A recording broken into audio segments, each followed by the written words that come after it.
But we not focus on them, cause if them realize enough of them even bother try. All when them tag my name at ABR News TV, we need even try to respond to the same way, cause them a try to get some form of highlight, you know. Cause sometimes the way how them comment just show you say them don't really have no sense more than the ordinary, you know. And true, we don't really like to tear down nobody when it comes on to them intellect. But sometimes them push if you tell them say them fully done, are the first in my life in the 30 of the years when me dip on the earth are the first me ever use fully done so much. And it's a time as this. When you say at 2025, I think say some big people have more sense than how them, communicate. All when them see the things them in front of them eye, them still come and chat base. Hmm? One bag of BS a come out of them brain, them cranium.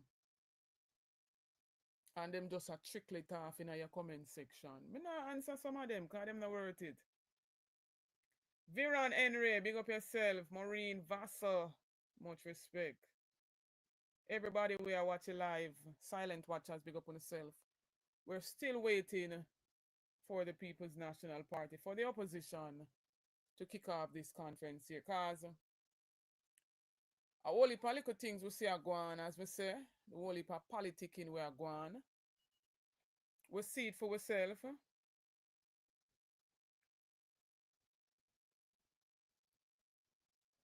No problem, Sir Jeffrey. No problem. Go ahead. Feel free to do that. All right? We see I be a politicking a go on in the thing.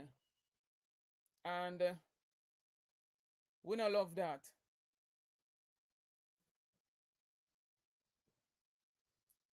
Give me a minute. We don't love that none at all.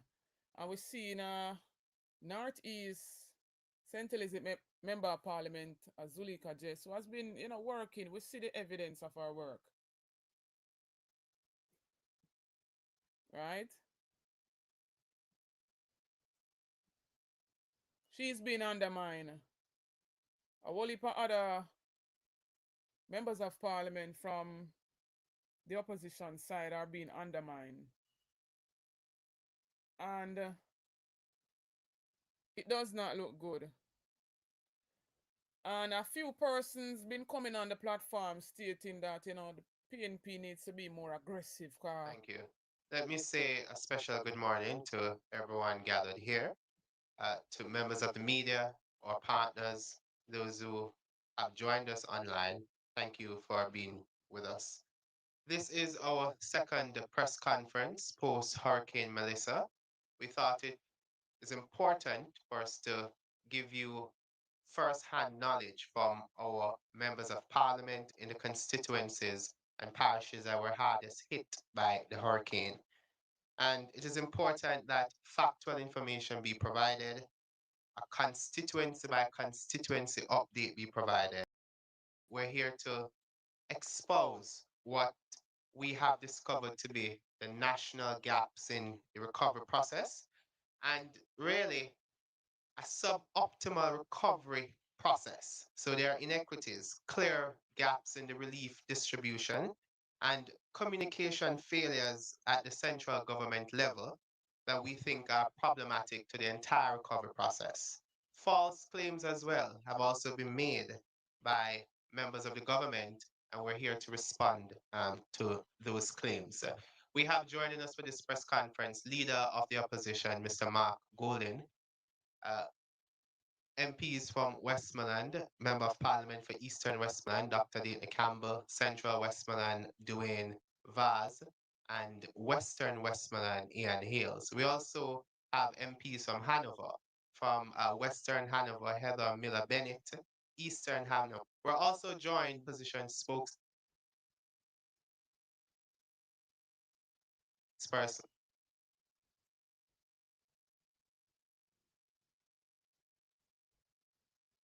for Health and Wellness, Dr. Alfred Dawes, and later throughout the press conference of Parliament for Northeast St. Elizabeth, Zulika Jess.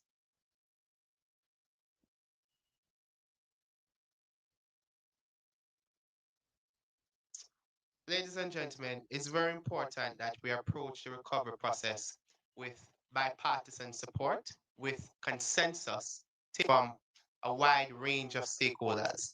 And we're going to move now to hear from our members of parliament in Westmoreland. We're going to hear from Dr. Deaton Campbell. It was his constituency that can be regarded as ground zero for hurricane. Dr. Campbell. Good morning, everyone.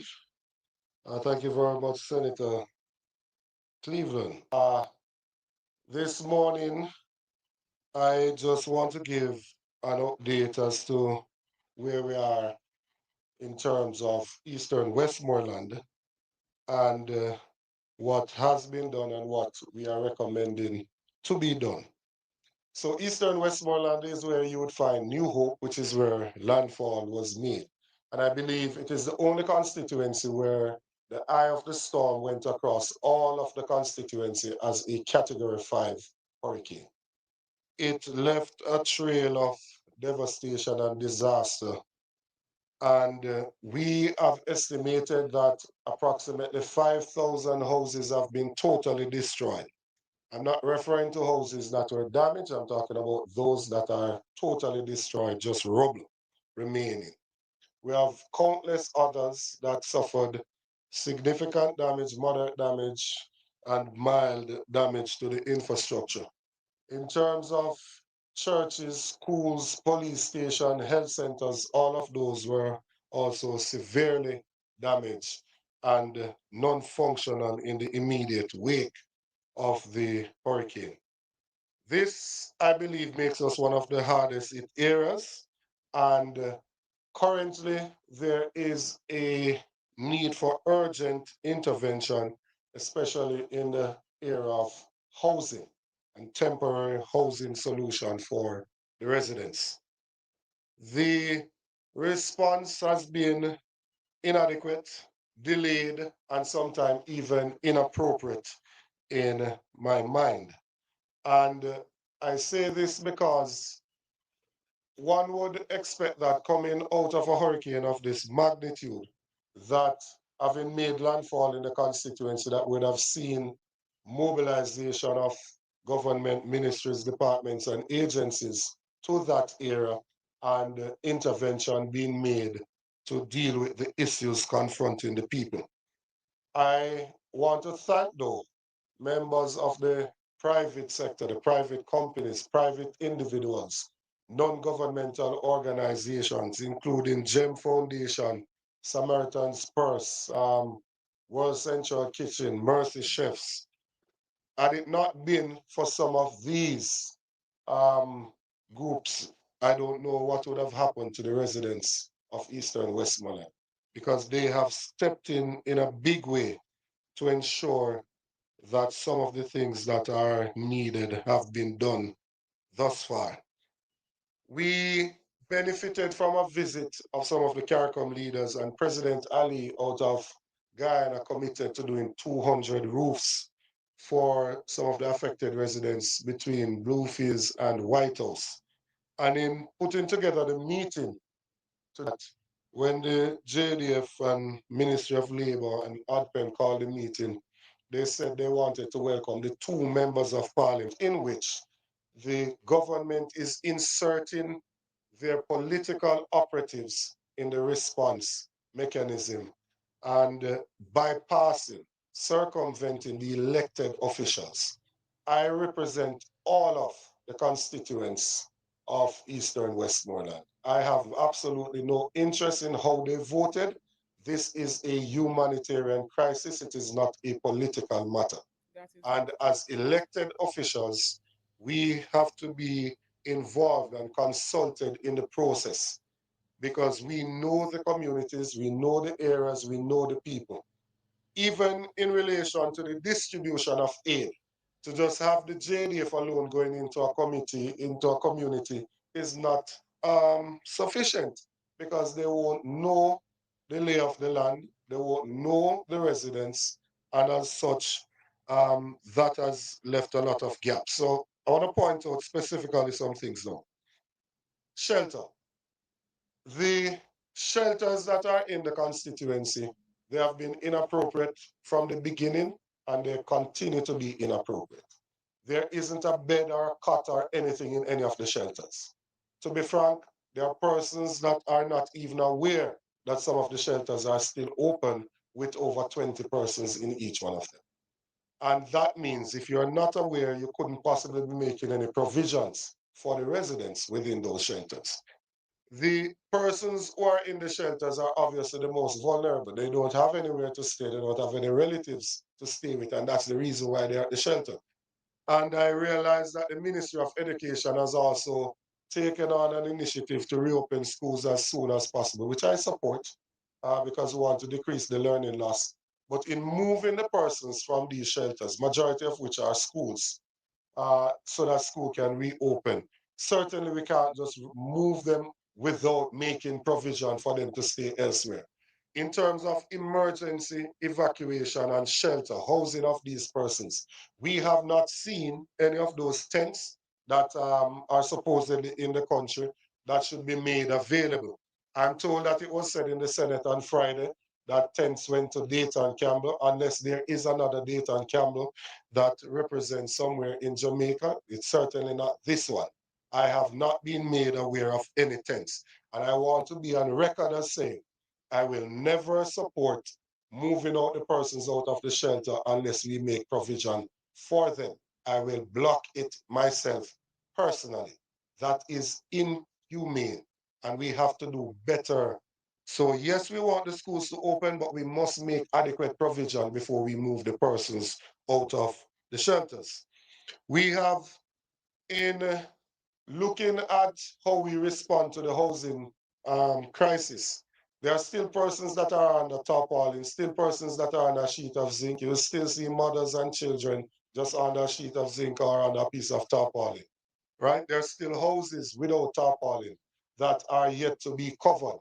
I have so far been told of allocations to the constituency, $3 million for cleaning in the prep work before the hurricane came. And that is after we made advocacy for some allocation, because initially we were told that Western Jamaica is not a priority and there was no allocation. Then there was an allocation of $1.5 million that was made twice. So that's another $3 million. That was to get care packages and tarpaulins. Now, if you get a care package and you put $5,000 worth of supplies in it, that would only get you 600 care packages for a constituency with over 40,000 persons. Then there's an allocation of $10 million for housing. And I've said it elsewhere that the Welcome to Montego Bay sign is $17 million. And we are given an allocation of $10 million in a constituency where 5,000 homes were totally destroyed. It is totally insufficient to meet the need that is there. And there is $3 million to RADA, which we have not been able to access as yet. That for a constituency where landfall was made, that has the majority of deaths, that has several persons still in shelters, several persons homeless, 5,000 houses destroyed, is totally insufficient in terms of governmental response to the crisis that is there. We have been able, through Samaritan's Purse, and I want to give Minister Tufton credit, because despite our history of having confrontations in the parliament, he's the only minister of government that has informed me of his visit and involved me in his visit to the constituency. Others have said they are coming, but they have not actually made an attempt to ensure that we can actually connect whilst they are within the constituency. Their Starlink seems to malfunction when they are in Eastern Westmoreland. But we've been able to set up a field clinic in White House, and GEM Foundation has been able to re-roof the health center in Betheltown, White House, and in Darliston, and thus we're able to offer some medical care. There's still a significant gap, and MP Dawes is here that will speak to some of the health-related concerns, but there's still a significant gap where healthcare is concerned, and even just the disposal of human waste. It can't be that difficult for a country to put some portable toilets in a constituency that has been devastated. So at least we can discard of human waste in a safe and appropriate way. the distribution system that is there is also dysfunctional. We cannot have persons just driving into a constituency and just going randomly into areas without no form of logistics workout. There needs to be a contact point in each division. We are not trying to commandeer what people are bringing. I'm not saying to persons you can't take things to your community or to your family. I'm simply saying that we should know so we don't have duplication of the efforts. And what is happening currently is that people are on the main and they receive several times over. Then we have sick, indigent, disabled, those in the more remote parts of the constituency that are not benefiting. You would have seen the exchange in Parliament about the number of care packages distributed. You can't go to a community one time in 20 days when this food package is slated to last for just 3 to 4 days. What is expected of those persons for the additional time? Right? So there needs to be a proper structure that is placed that ensures that relief item can go to those areas. We've proposed the Adopt a Family initiative to give accommodation to some persons using containerized housing. And I want to thank the persons who have contributed to that thus far. And we've been able to deliver 6 units, and we have another 6 that are ordered and ready to be distributed. This is intended to be a temporary solution. The simplest thing in the short term. It is not a proposal for us to have a constituency with pure containerized houses across the of the constituency. We want the situation in Westmoreland in terms of land tenureship to be regularized. We put a proposal on the table to move the time period to own government land, to move it from 6 years to 25 years. That's something that the government should immediately take on, right? To ensure that we can give the lands to these persons and that they can, some of them can build their own structures that can withstand hurricane. And the government as well should look at low income solutions on government lands for these persons. The aim is not to have board houses being rebuilt because that's an invitation for a second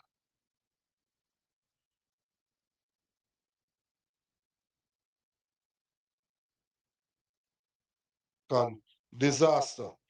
This was with us a few days ago, and he stated that the videos and the pictures don't do justice, and that it is total devastation, and it's going to take a long time to rebuild the infrastructure. He said they will have to be creative, and he has proposed that we need to get a generator in Darliston and one in White House so that we can at least power the police station, the health centers, and those things. A lot of persons are not cognizant of what is going on out in the western end of the country. Eastern Westmoreland is not what it used to be. The lives of the residents has been severely affected, and it will take a long time for them to return to normalcy. I know people are in a haste to move on, but in your haste to move on, do not forget that you have brothers and sisters that are on the fringes of survival. They are suffering and they need assistance urgently. Thank you very much.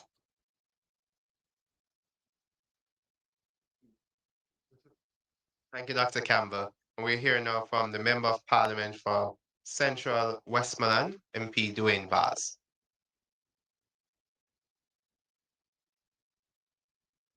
Good morning, everyone. I want to say a special good morning to my constituents of Central Westmoreland. I'm going to begin by speaking really on housing. And as Dr. Campbell mentioned, each member of parliament was given an allocation of $10 million.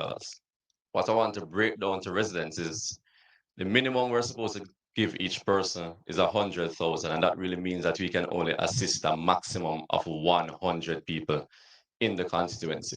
And our constituency is the largest when it comes down to registered voters, it's over 52,000, which actually means we should have over 80,000 people living in the constituency. So we know it's a huge constituency, and assisting 100 people from the government grant is simply inadequate, as you will recognize. The reason we got so much damage in Hurricane Melissa with regards to our housing stock is the same land tenure issue. So because most people don't own the land, they tend to build temporary structures that can be moved if necessary. So most persons are afraid of building permanent structures because if the owner comes for the land, then they will have to leave. A lot of this land is government land, as was said by Dr. Campbell just now, and the government has to use this opportunity to create an environment where people can actually own that piece of land, where they can build permanent structures. We think about 10,000 persons or more were affected by Hurricane Melissa. And when I say affected, I mean total destruction plus damage to roofs, major damage I'm talking about. And as I said, this is because of the type of housing that we have in our constituency. And this is something we have to fix in the short and medium term as we move forward. The immediate needs of the constituency as we speak, we have been getting a lot of assistance with regards to food, water, tarpaulins, and stuff like that. But the need has really shifted to housing material because every community we visit now to hand out food packages, people are asking the same question. When will the housing material grants start? When will people start seeing people getting material to fix their structures? So the need that we have now, which I think is the most immediate and short-term need now, is actually to get the materials in so persons can start rebuilding. Some persons have started on their own, family, friends assisting, communities helping each other, but a lot of people are still there looking at each other, not knowing which angle to turn, not knowing where to do because they really can't afford to start. And these are the people we have to look for. And I know the assessment is going on now, but there are thousands of residents who are just there wondering where the help will come from. And as I said, the government must step in here because it will take the efforts of the government in a significant way for us to get people back on track to the lives they were living before Hurricane Melissa. They we also have a road crisis, and I must add the bridge crisis to it. There's a particular bridge in the Froome area where the road was cut away, and that has compromised the bridge. It's a main road going from Savlamar to Grangeville, and we have to look into that immediately. Most of the roads were bad before Hurricane Melissa, but they have gotten worse. And it is causing a lot of traffic pileup in some areas because the road is so bad. So we actually need the representatives from the government also to ensure that things are put in place so we can start some immediate works on these particular areas that we have so many issues. We speak also of the shelters that we have now.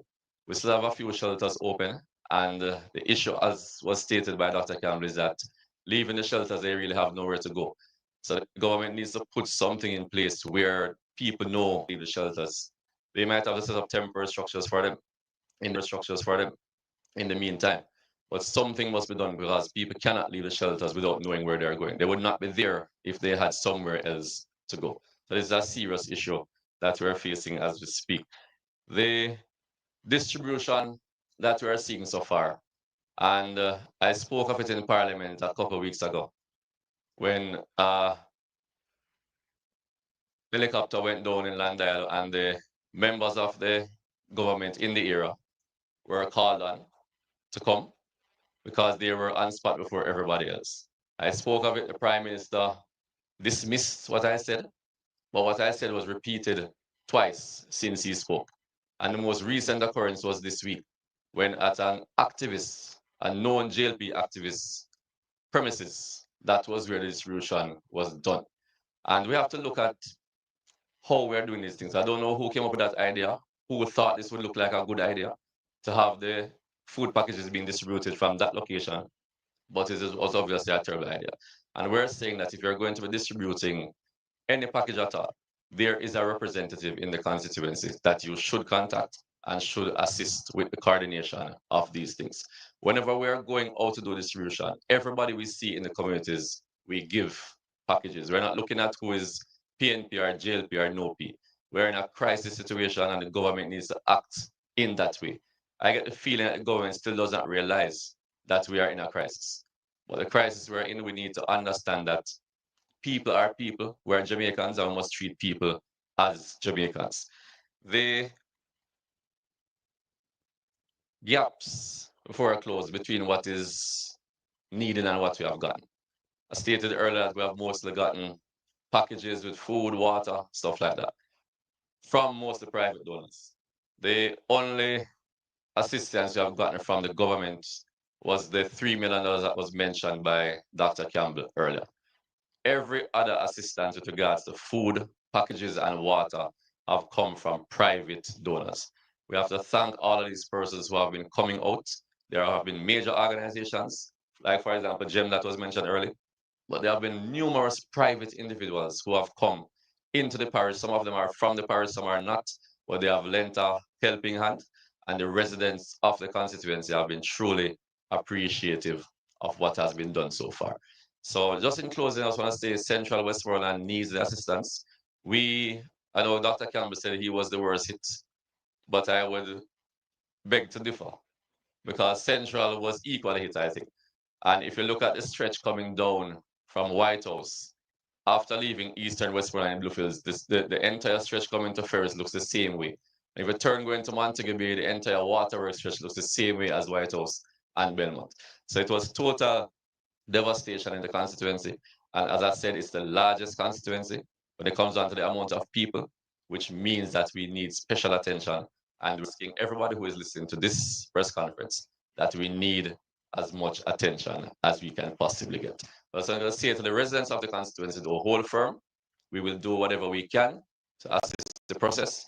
And you can rest assured that your member of parliament will do anything possible to get back on track to where it was before Hurricane Melissa. I thank you. Thank you. Hear from the Member of Parliament from Western Westmoreland about the devastation in his constituency and the poor response from the government. MP Ian Hales. Thank you, Leader of the Opposition, fellow colleague, members of Parliament. Good morning. I want to first start off by thanking the charitable organizations that have come on board and have played a role in this hurricane. They have done more than the government. And I'm ashamed to say that I represent a constituency in Westmoreland that we're a part of the government, we're a part of the country.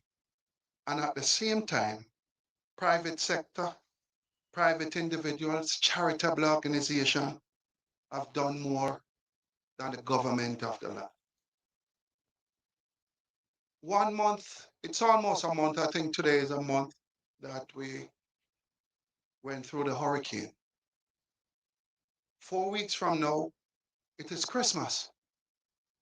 I have over 1,000 homes that have been lost, gone, and probably around 5,000 to 6,000 other citizens that the Hurricane Melissa have affected. And I ask myself the question every day as a member of parliament, and I know my colleagues do also, when we get up in the morning. How you going to help all of these 6 to 7, 10,000 Jamaicans that have been affected? And in terms of the assessment that is going on, I called last week, I spoke to an individual, I spoke to the manager, and I asked a question. I said, are there any assessment that is taking place in Western Westmoreland? And the answer is yes, they went to 2 areas. And I said, tell me the 2 areas that you went to. And he listed the 2 areas. And those 2 areas were not the 2 areas that were basically the areas that were damaged beyond recognition. And I see where the assessment now that is taking place in communities that basically supported the Jamaica Labour Party. All I'm saying is we can't do things so ad hoc. We are all in this together, both PNP, JLP, NOMP, we are in this together as a country. And, you know, I want to get back to the assessment though, because the assessment leaves a lot of questions. It is said that you have that are volunteering to do the assessment across the constituencies that are there. I've asked the question, who are these volunteers? What are the criteria / requirement for each volunteer? So that even if we can put some individual, civil society, church, and individuals, put them forward so that they can help in terms of speeding up the assessment. Look, I just think if we don't put back some of these Jamaicans, even give them a roof over their head between now and Christmas, we're going to face some headwinds in this country that we have never faced before. And why do I say that? To every home you go to in the country, people, there's a level of frustration that I've never seen before. People have lost everything. And there's the frustration is, when are we going to get some help? You can't look at me as a member of parliament and say, you know what, pick 100 of your citizens. And when you pick the 100 citizens, what about the rest? That going to turn against me as member of parliament. What about those individuals? Because they need help too. How do you go ahead and pick the 100 to give 100,000? For me, I'm doing mine a little different. I'm giving each church one individual within that community that has been severely affected. I don't look at this thing as political PNP, JLP. So the church is going to get involved along with myself in terms of ensuring that we can pick 100 of our citizens. But picking 100 from 9 or 8,000 that have been affected, it's very difficult. You know, in terms of distribution, I've gone through the last couple of weeks disappointed as a Jamaican and as a representative of the people. You see ministers of government come in. You see ministers of government come in, you see government entity comes in. And they go to a particular area that you don't have damage in some of those areas that they go to give out, to distribute food to our citizens. All I'm saying is, look, we have to do better as a country. We have to do better as a government. It can't continue. It can't continue the way it has been going. People in their, well, in my constituency, I don't know, since the hurricane, we've been getting a lot of rain. And most of our citizens are without a roof, without tarpaulin, just basically fending on their own. Can't help themselves, can't do nothing. The packages that are going around, being distributed. People have gone out, they get one food package, I would say probably around 3-4 weeks ago, and they haven't gotten any more help from the government. So there's no assessment. Food package is only 600 per MP. Thank God for the charitable organization. But look, I just want to appeal to the government. I just want to appeal to the government. Come on board with the elected officials. The elections are over. The elections are over. And this crisis allow you to think as a human and not as wear a hat as a political representative. It is that hard. There's a level of hardship that is in Western Jamaica. And I just want to say, look, make we ensure that over the next 4 weeks, we can ensure that we put as much Jamaicans back in their home with their roofs. We have to do that as a country. It can't continue, sir. Make we ensure we help some of these individuals, whether PNP or JLP, make we get together, government and opposition, working together in ensuring that we can serve the people of Western Westmoreland and the areas that have been damaged. Make we just stop all this foolishness now. You can't come in my constituency. And when you come in the constituencies, when you leave, you're going to tell me. Or when you reach, you're going to tell me. And then you're going to say, you know what? I'll leave 25 bags of food around the corner for you. It can't continue, sir.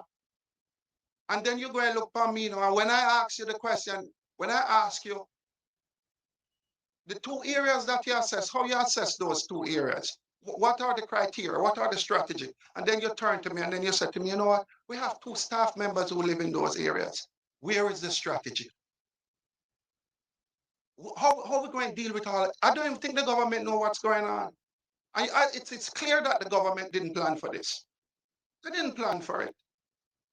And I want every PNP and every JLP, every like-minded Jamaican, where you get in your car every week and you drive down Common Country, I want you to sit down and ask yourself the question, where is the government? What has the government done? I mean, I'm thankful that they said to me I can clean some of my roads, but some of the roads across the other 2 constituencies are not cleared as yet. And how can you say to a foreigner to do more than you as the government here, where the people elect and vote for and put in? And pay taxes. And me have to come here now at a press conference and I beg the government to come on board to play a role with us. The caretaker is not the MP. Nobody elected the caretaker. He's a private citizen. Nobody elect him or her. But it seems like the election is still going on. Enough is enough, man. It's time this foolishness cut out. Thank you, MP Hales. We're going to shift the statements to Hanover, and it would appear as if Hanover is left out of the conversation about recovery. It appears as if persons don't know that Hanover was also badly affected, and we're going to hear from the members of Parliament. We're going to start with Western Westmoreland. Yes, Western Hanover. We're going to start with MP Heather Miller Bennett.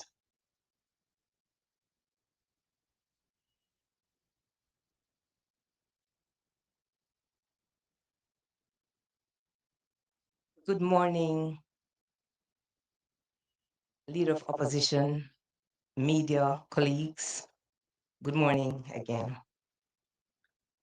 I stand before you this morning, not just to tell you about what Hurricane Melissa did, but to tell you how it has affected the lives and livelihood of the people of Western Hanover. It is clear that the government forgot about Hanover. It is clear that their efforts to help Western Hanover has been limited or non-existent. We have over 8,000 families that were affected. And to date, as you've heard, we've gotten $1.5 million prior to hurricane and another 1.5 to assist the residents of Western Hanover. What can that do? That's a drop in the bucket. If it weren't for donors, Dog Nyamusapo in Western Hanover. As an elected representative, it hurts when you have a limited number of package and you have to decide which community you go to next when you have so many communities that are affected.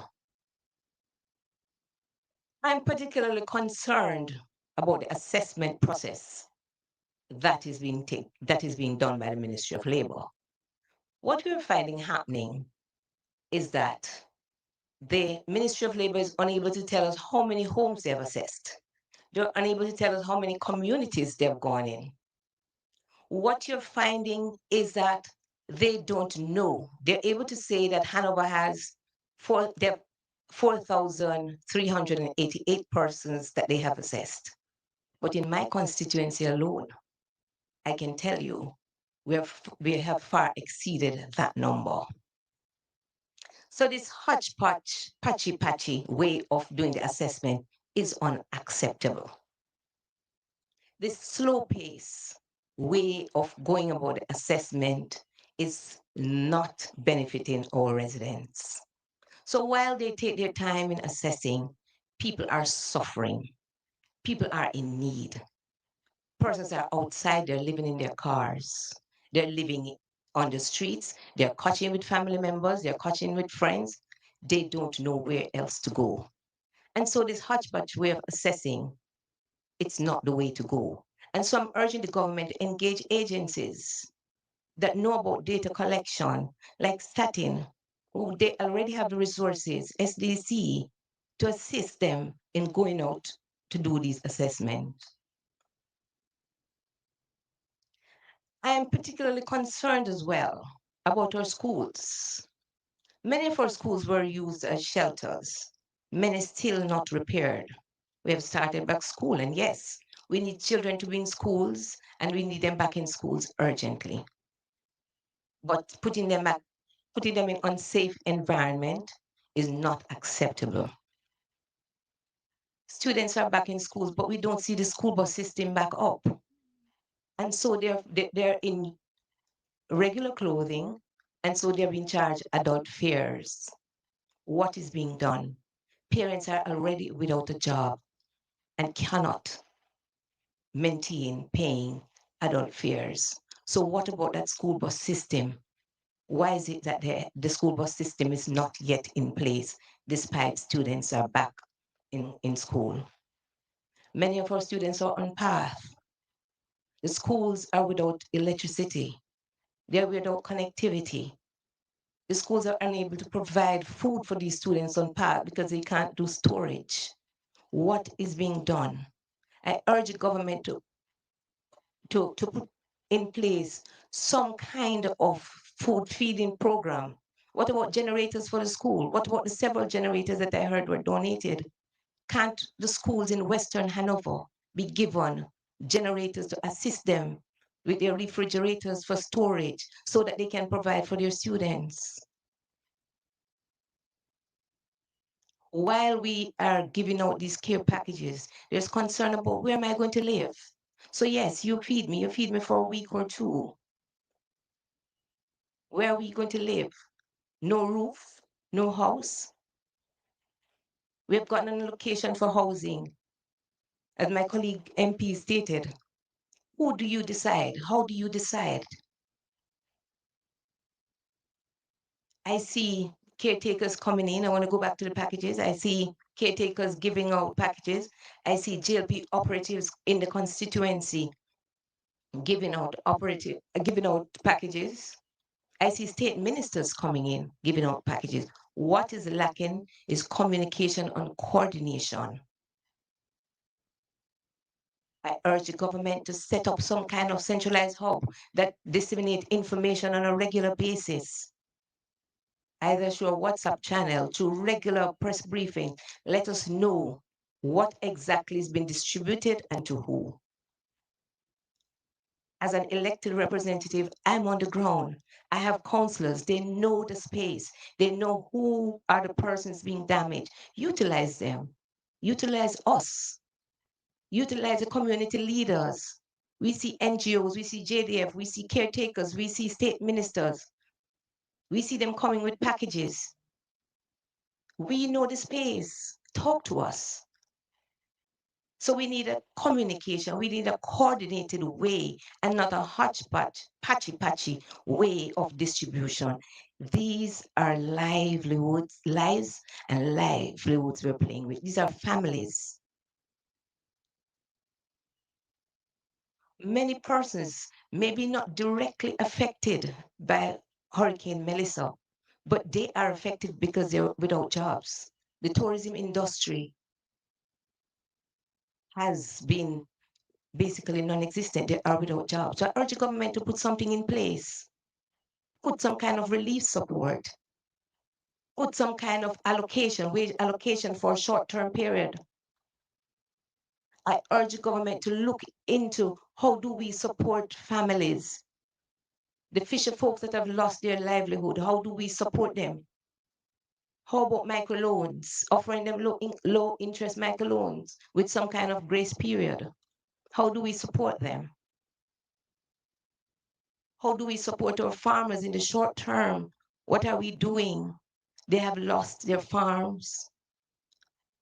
Western Hanover have quite a few farmers up in the Askinish area, Pell River area, Kendall. They've lost, as far as I know, the assessment has been slow. And so once again, I urge the government to ensure that we measure what we're doing. Because if you can't measure it, you can't manage it. And so I say to the people of Western Hanover, hold strain.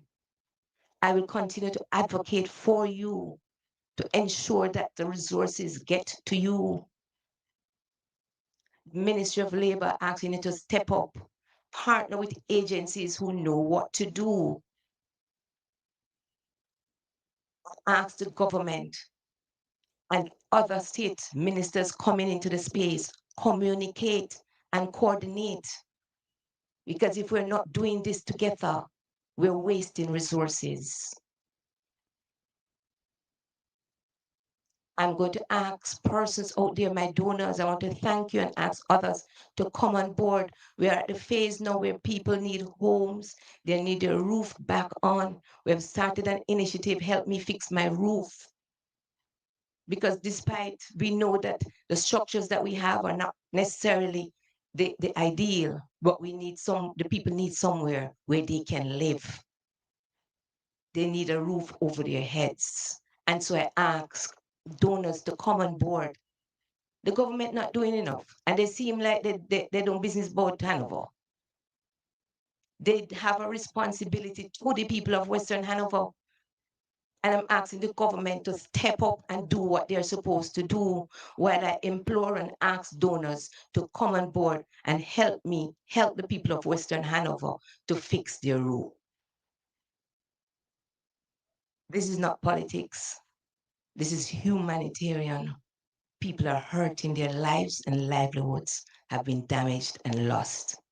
I thank you. Thank you, MP Miller Bennett. We're going to hear from the other member of parliament in Hanover, and she has been advocating relentlessly for her people. I welcome Member of Parliament Andrea Perkis.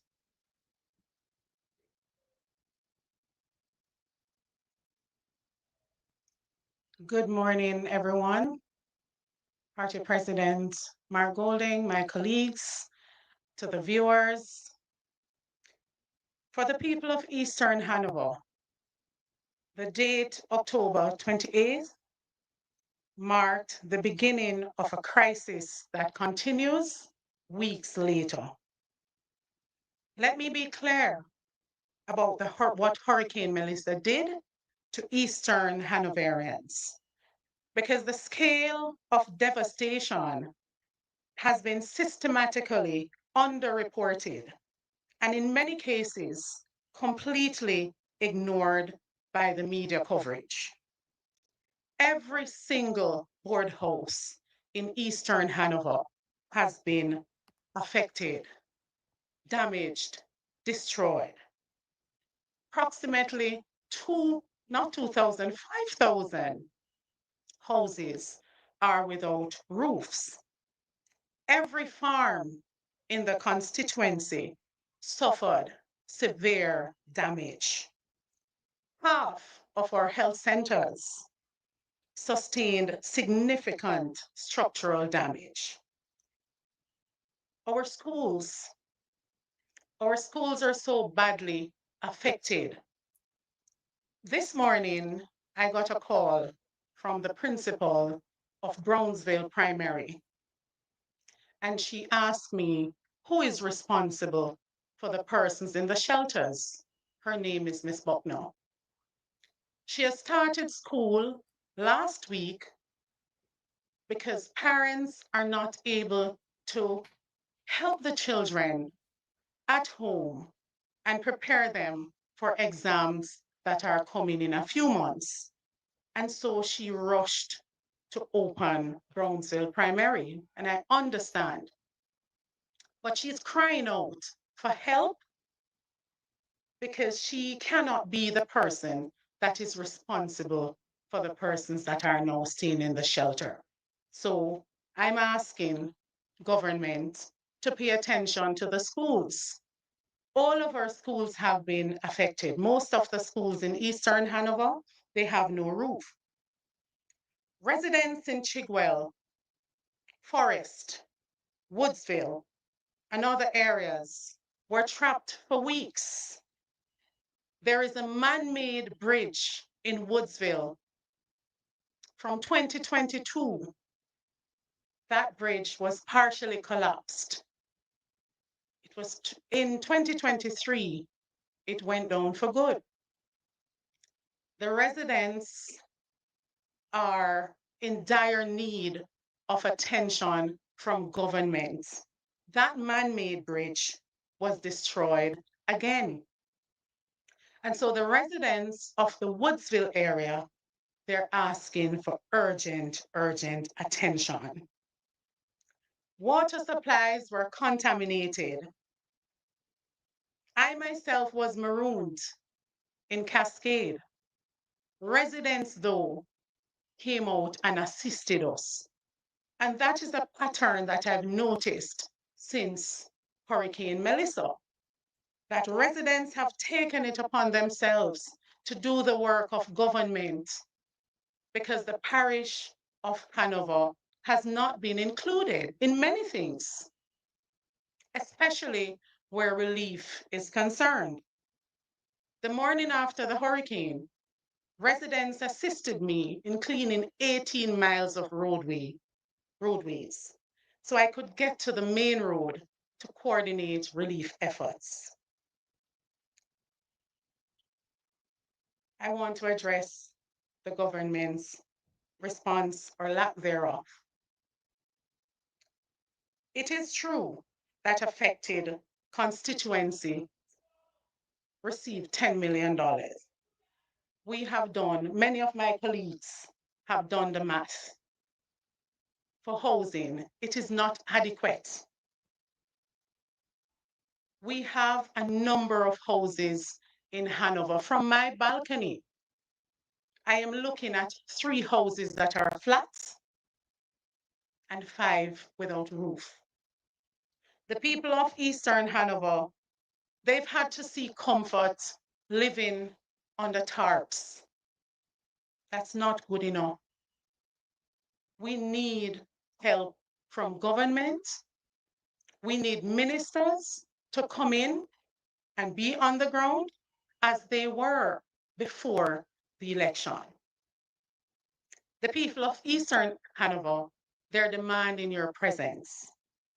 The question I must ask, and the question every Jamaican should be asking, if the allocation on paper is equal, why is help actually reaching our residents so dramatically unequal?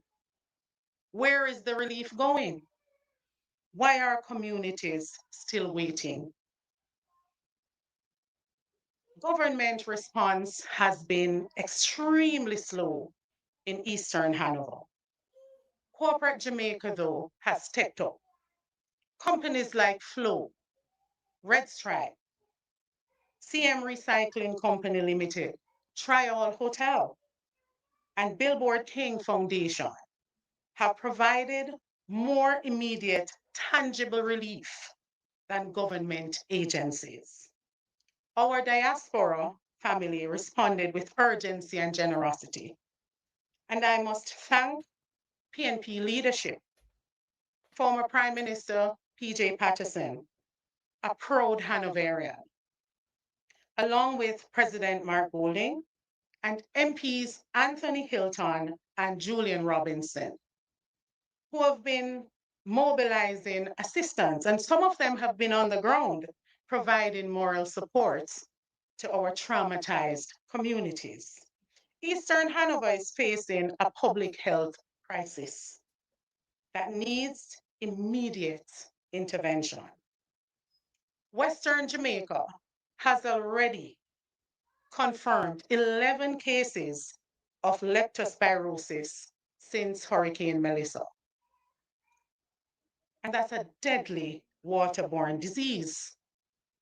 I spoke of waterborne diseases 2 weeks ago in Parliament, still no attention. And on behalf of the citizens of Eastern Hanover, I want to ask the question, what is the purpose of elected representatives going to Parliament and voicing the concerns of the citizens without any notes being taken or any attention being paid to these citizens? There is literally now a mountain of garbage at my personal gate. I live in my constituency. The National Solid Waste Management Authority has failed to maintain consistent collection, and our residents are suffering the consequences. We're deeply concerned about leptospirosis, dengue fever, and other waterborne diseases threatening our people in areas still cut off from proper medical attention. Whether the design is by oversight or the Ministry of Health has omitted the parish of Hanover from its island-wide plug-in schedule, I don't know. But believe it or not, Hanover as a parish, we have areas where the water continues to rise. The water has a stench. And up to date, I have not been contacted by anyone from the Ministry of Health to say we are going into these areas to check, to run some tests, to check on the citizens. We have a number of senior citizens in Chigwell, in Forest.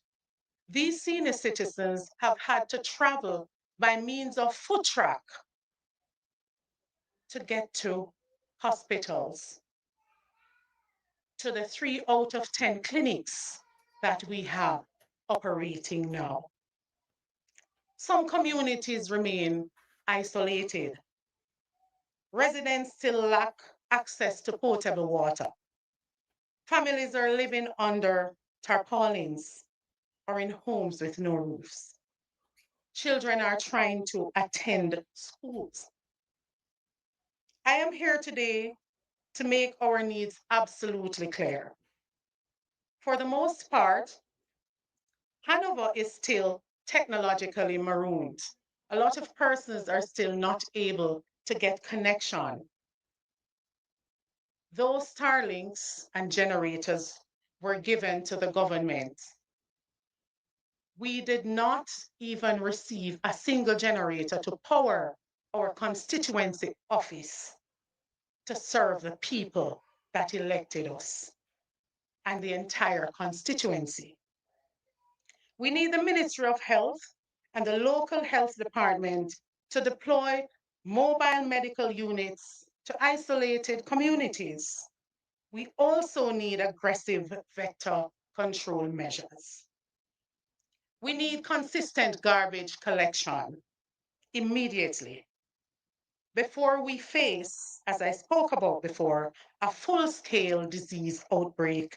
7 of 10 of the health centers need to be repaired with immediate effect. Our roads need more clearing.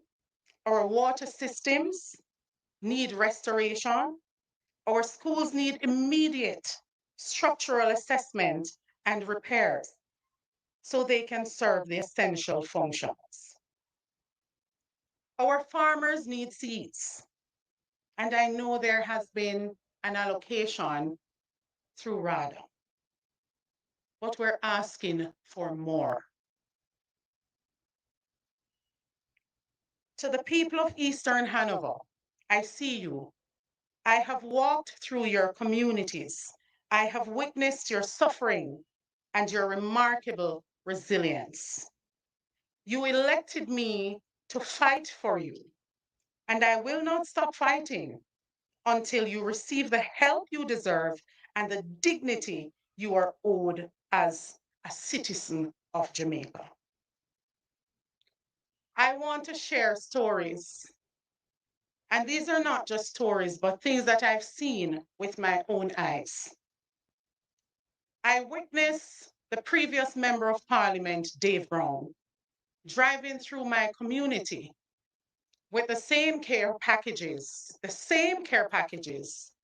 that the government gave me, only 250 care packages, 5 tarps, and 50 cases of water. To date, that is all that I have received. Now, when a previous Member of Parliament drives through communities like Haddington, Cocoon, Claremont, Retrieve, Cascade, Huntside, it cannot be 250 care packages that he received. I am asking the government. Government had an opportunity to be great, to look good. After the hurricane, I reached out to JLP caretakers. I left messages for them, and I assured them that whatever relief I receive as Member of Parliament will be shared with them. I did not receive much, unfortunately. Where the assessment is concerned, I sent out a schedule 2 days ago on a community group. It is a very touchy topic, but the government is playing politics. When the Ministry of Labor and Social Security goes to Axandas 2 days, Axandas is a tiny community in Chester Castle Division, and areas like Horton Grove that are 5 times the size of Axandas still no visits. Tell me there is no politics involved. I want to thank the public sector, the private sector. I want to thank the families from Hanover that are living overseas, the diaspora, for stepping up and helping us. Red Stripe, you came in and you were so amazing, over 500 care packages. Flo, you came in twice, not once, but 2 times into Chester Castle. Chester Castle is my ground zero in Eastern Hanover. I want to make an appeal to government that the people of Eastern Hanover, they're watching you. The people of Jamaica, they're watching you. The people internationally, people are looking at what you're doing. I am yet to go into some of my strong areas, but I've gone into Pumpkin Bottom, where 80% of the residents voted against me. My mission is one of humanitarian. I cannot be doing politics in such a catastrophic time. And I am asking the government to cut out the PR and get to the people. I have nothing against the Jamaica Defense Force, but I can tell you that I am against the government giving them the care packages to get to our people. I've witnessed myself in Sandy Bay and Hopewell on the main road, 2 trucks dropping off care packages.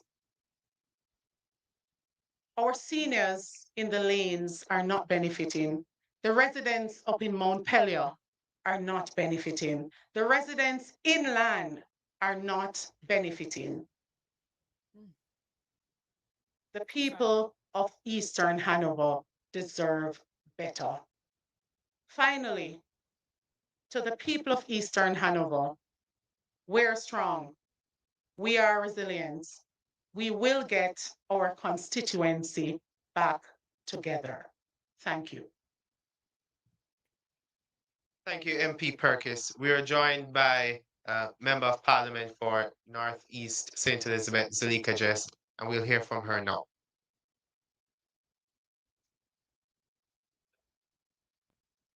Good morning. Today I come before you with a very heavy heart. Today, I wish I didn't have to speak because I understand that by speaking, I run the risk of being accused of complaining.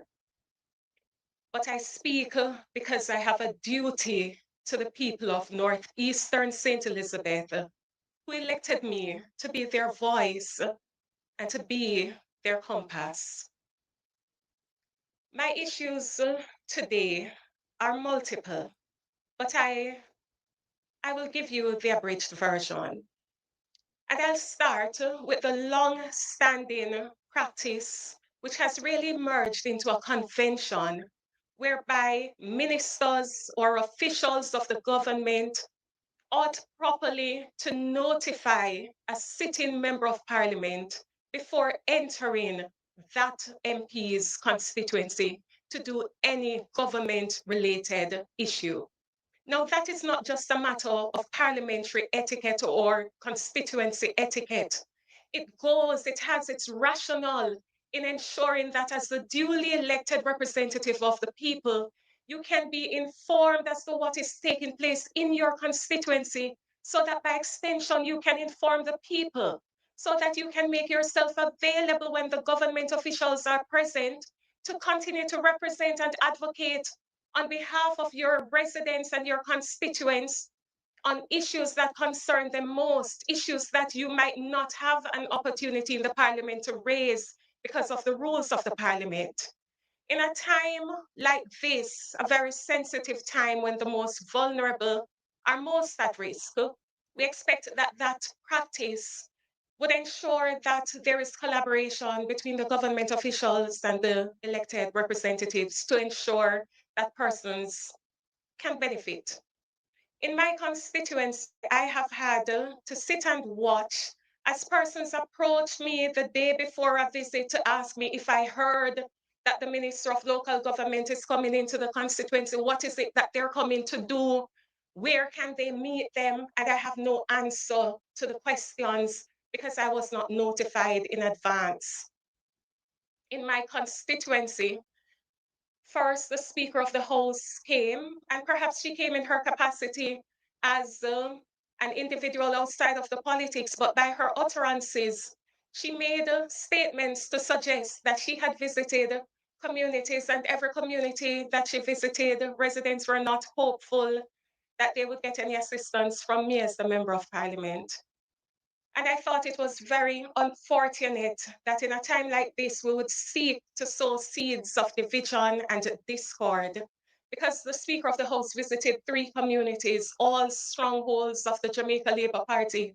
Not one PNP community was visited, not one PNP community was given any of the care packages.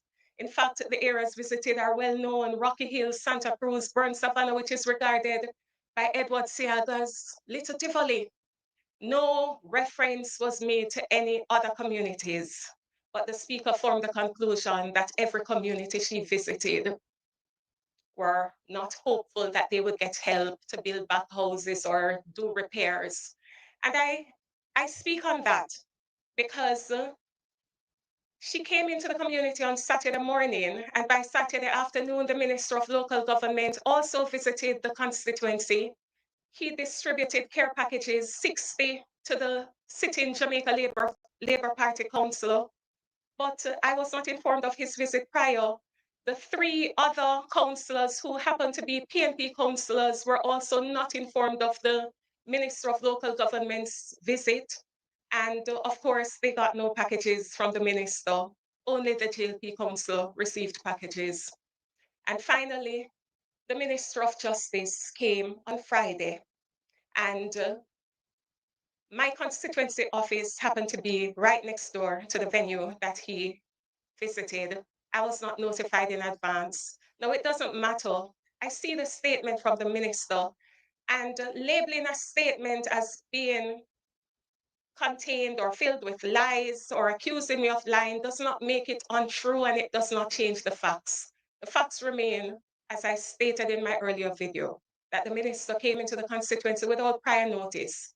The minister came into the constituency, handed out or distributed supplies. It doesn't matter if it was 7 or 77.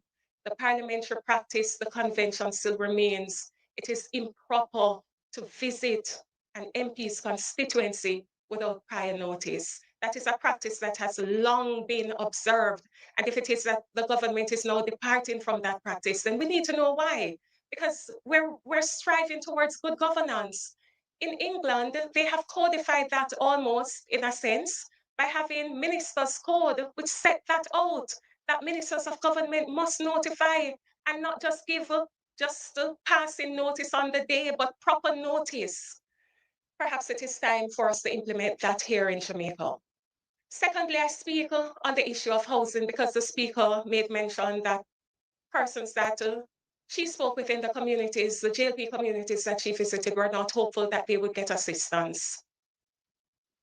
Like many of these members of parliament, I also received only $10 million as an allocation for housing repair. On the very first day that my constituency office reopened after the hurricane, we had over 600 persons in attendance at the office. asking for housing assistance, over 600.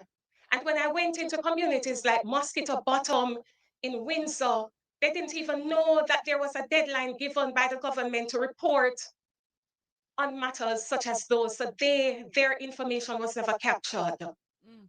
I raise it to say to you that the government, you've heard, has given a directive that they are recommending that you give 100,000 to each beneficiary. I have not been able to do so. I have taken the decision that I cannot choose who should benefit and who should not.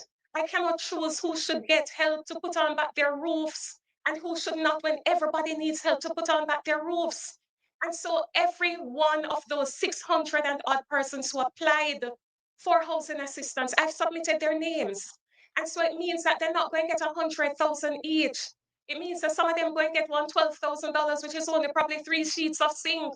Mm. But what do we do when the funding is not sufficient? And let me make it clear. I have PNP people who voted for me. I have JLP people who voted for me. And I have people who never support the politics before and them go vote. So I don't care who people vote for. When I go into a community to distribute supplies or to assist people, I have never asked them who they voted for. Once I have it, I'm going to share it, even though it means sometimes getting quarrels from your own supporters who feel as though you're helping the other side more than how you're helping them. And I say this to say that we do not support the practice of division. We do not support the practice of undermining Yes. duly elected representatives whose only intent is to provide help for people who are suffering. We see people who are in need. We don't see JLP and we don't see PNP. We see people who are vulnerable and who are depending on the government to make the right decisions so that their lives can be better. And that's the only objective that we have over here on the People's National Party side. Now, finally, I speak to the issue of infrastructure. The constituency that I represent suffered not just physical loss to the houses or roadwork was completely destroyed in areas, particularly in Santa Cruz, where it seems as if a bomb was dropped overnight. We have holes in the roadways which were over 20 feet deep. Now, I've tried my best to assist, but these are all temporary gaps, temporary stop gaps, by using the debris that had been washed away to try and fill back the holes so that people can't say that they're marooned. But what is the plan going forward? Because one more show of rain and all of that washed away, and people again going to be marooned. The people in Abraham, who even though we tried to fix the road and did the best that we could, they tell me that when rain fall, they still have to walk to get home up in the hills because the cars still can't manage because it's mud and dirt that was used. So it has slipped away and is slipping away. What is the plan? Are we going to wait until something disastrous happens before we put in place plans and solutions that will actually inure to the benefit of people? In Santa Cruz, we have a situation where all of the mud, all of the debris from the hills washed down into the town of Santa Cruz. So it is not uncommon for you to see people wearing dust masks when you visit Santa Cruz. What is the plan? The government has started to clear the roadway in Santa Cruz without any notification to me as the member of parliament. And now we are left with a situation where I don't know if there is funding that is left, but the road needs a water truck to actually wash away all of that mud, all of that debris.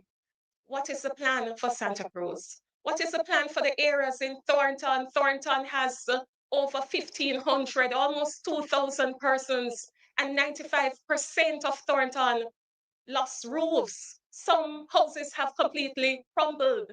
What is the plan? Because my $10 million done, and I still don't know how we're going to help the rest of the residents in Windsor and the other areas, even in Brace River, that got flooded out and who go around and pick up 2 sheets of zinc and nail it on or tack it back on.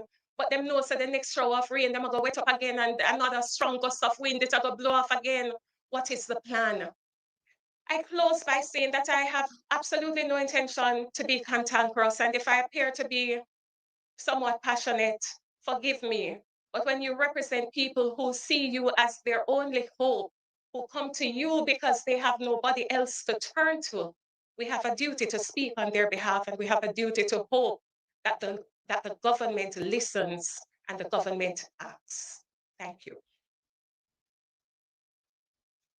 Thank you, Member of Parliament. It would appear as if we're on the cusp of a health crisis. And what we have recognized is that there is a suboptimal response from the government in this regard. We're going to have our opposition spokesperson for health and wellness, MP Alfred Doss, to address the matter.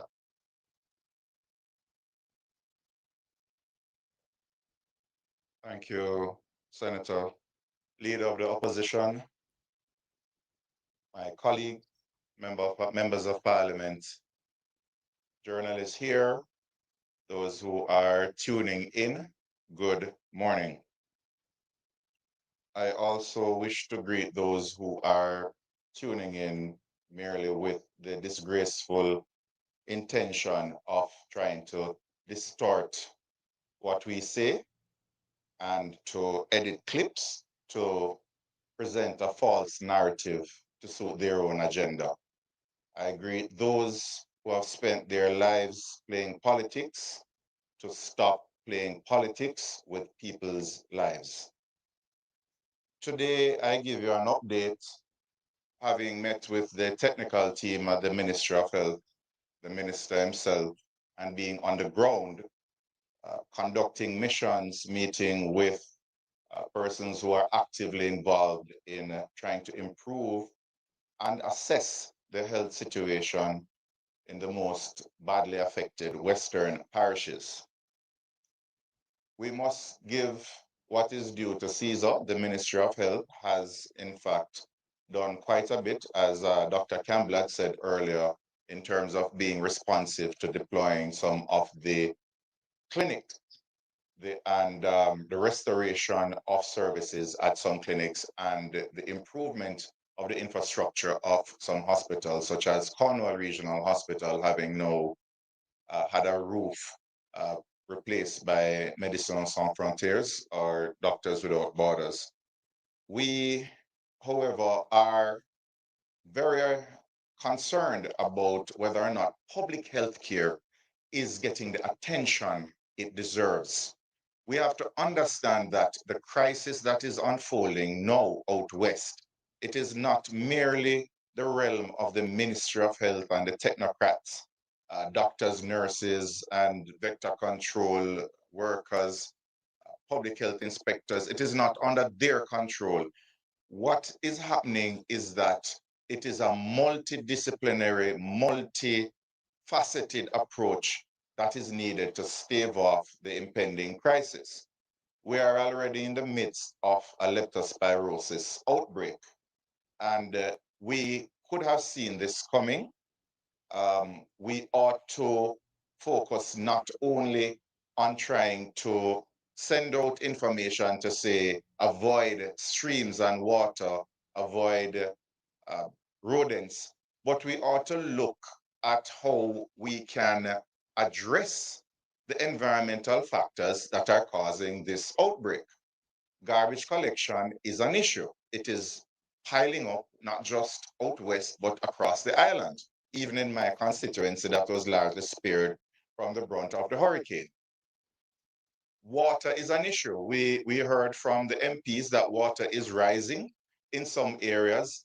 There is a stench of dead animals, and you cannot simply say to people, avoid contaminated water, when that is the only water that they have available. So we have to look at the cleanup, we have to look at the access, and it is this multimodal approach that we're going to have in tandem with the work of the Ministry of Health that is going to stave off a worsening of the leptospirosis outbreak, as well as try to mitigate, if not completely avoid, the threat of dengue and chickpea. When we speak about leptospirosis being an issue, it is a disease that is largely mild, but when it gets bad, it gets bad. And it can lead to death because of liver failure, bleeding out, renal failure. And therefore, early diagnosis and treatment is essential. Questioning the capacity of the Ministry of Health to adequately confirm cases of leptospirosis. Do we have the capacity locally to test for leptospirosis? What thoughts are being given to deploying rapid kits into affected areas where we can test for the antibodies that are elevated when you have an acute infection? Early testing helped in COVID, and anyone with a passing knowledge of medicine understands that the earlier you intervene in a disease, the better the outcome, as well as the less likelihood you will have long-term complications. So we need to be testing. To say that we have 11 cases of leptospirosis begs questions. Are we testing enough? Are we missing cases? And if we are faced with a national outbreak, can we ramp up testing to have results back to see whether or not the case that we're dealing with in front of us as a physician is really leptospirosis or not? So we need that information from the Ministry of Health.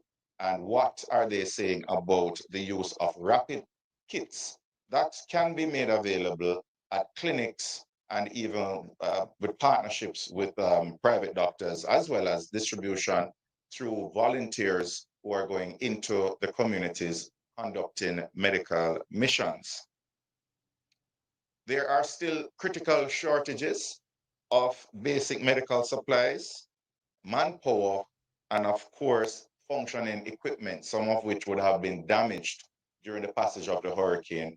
We know that there are patients who have lost medication because they do not have a fridge that is working, because they do not have a generator. And therefore, you have to be concerned about non-compliance as a result of these socioeconomic factors that are now more than ever playing a role in healthcare. We have gotten some complaints about the process to facilitate missions. There seems to be a lack of coordination on the ground, even if persons are fully registered and they have been listed as partners. They still face some obstacles, whether or not the team on the ground were expecting them, and who are they partnering with to mobilize the people in the community. In many instances, if the members of parliament are not a part of the mission initially, they do not have the wherewithal to rapidly get out persons and mobilize them to take advantage of the free medical services. So again, this is an echo for partnership and not just trying to have hegemony over the relief efforts.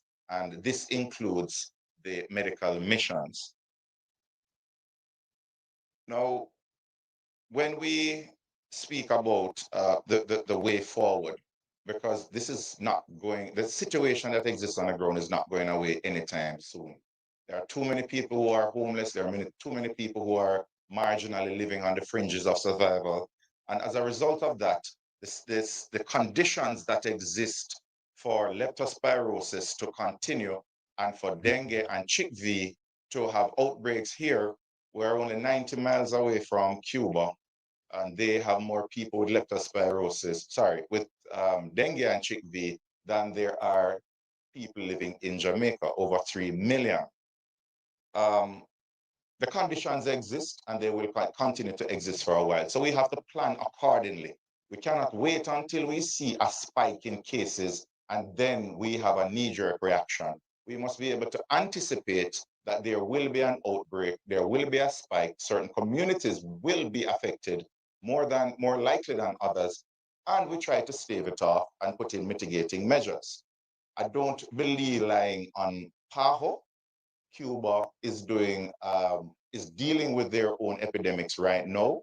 They have best practices that, because of the relationship that we have had with Cuba for quite some time, they're willing to share with us. Let us call on the Cubans for help.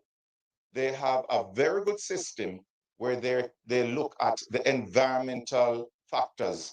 Is there a lot of garbage? Is there a lot of stagnant water? Is there increased rainfall in the area? All of which we know has been described as happening out west. You look at these environmental factors, you look at the behavior of the people. Are they bathing in the rivers? Are they using exposed to contaminated water?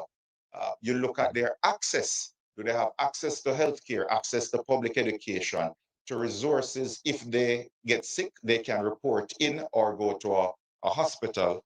And of course, you have to look at the history of the area. There are some places in Westmoreland that have a history of typhoid. Now, when you factor in all of these determinants that contribute towards an outbreak, you go in, you engage community leaders, you launch public education campaigns, you clean up the place, sanitize, ensure that you have adequate garbage collection, ensure that you have potable water, you treat breeding sites, you do fogging, get rid of the vectors, and then you may reach a point where you do not have a spike in cases. And that is real primary prevention. That is the basis of public health, which has been proven to work over 100 years now. So maybe 200 years from the cholera epidemic in England. So we want to entreat those who are in charge of the disaster recovery to employ early warning systems for healthcare now, not just surveillance to say that you have spikes, but predicting the likely locations of outbreaks and intervening. And to do that, you must combine environmental data, behavioral patterns, historical outbreaks, and you must also ramp up testing capabilities, confirmation testing, as well as introducing rapid testing.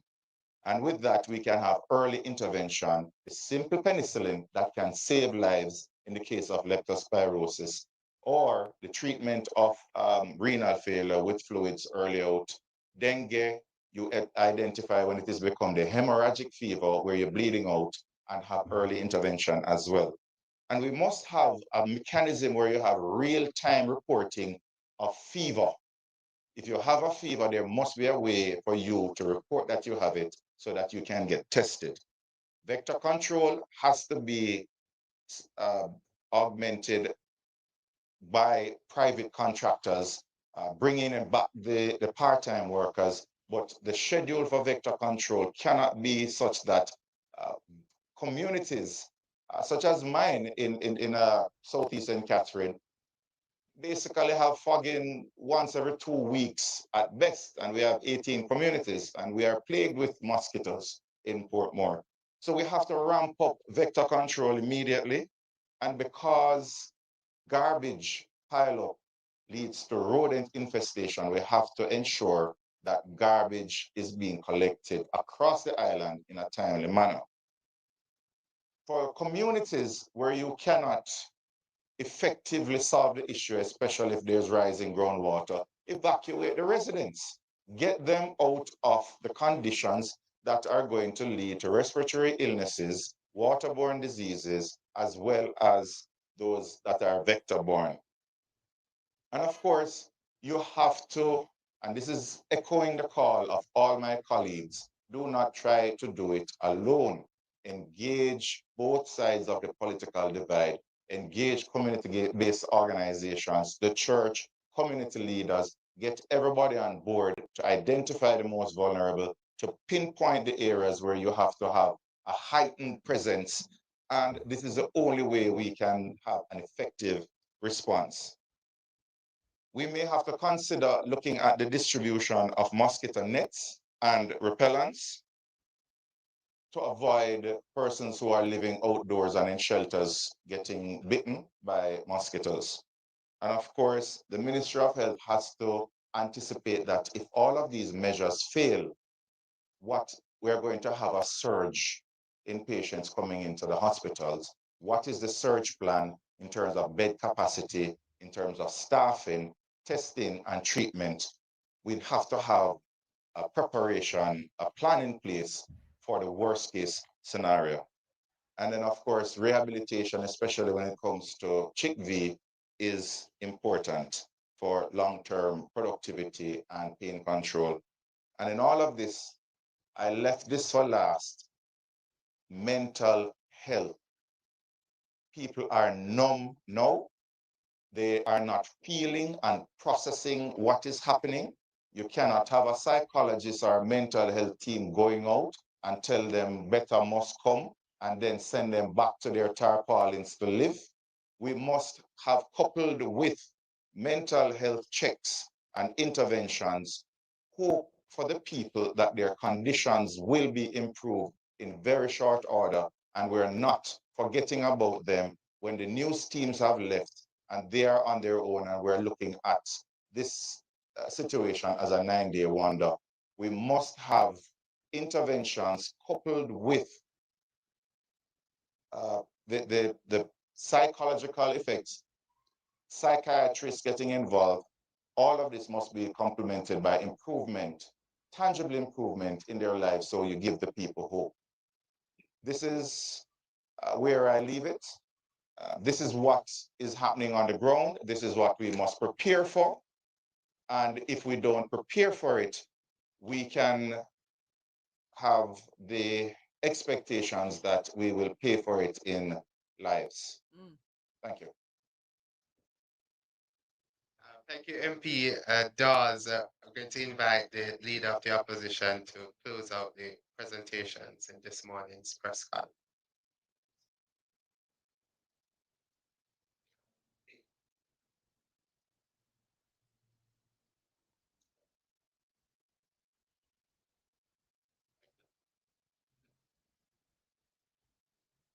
Still morning. Good morning, everyone, members of the media, listeners, my colleagues who are here. We wanted to have this press conference this morning. It's the second press conference we've had since the hurricane hit Jamaica. First one was about a week after the hurricane hit. We're now about 4 weeks since that date, 3 weeks since the press conference. And I wanted to have the elected representatives of the people in the constituencies that have been extremely badly affected to have the chance, I wanted to give them a chance to describe to the media and the public what they're experiencing and the deficiencies in the response, the gaps that need to be filled, and the decisions that need to be taken.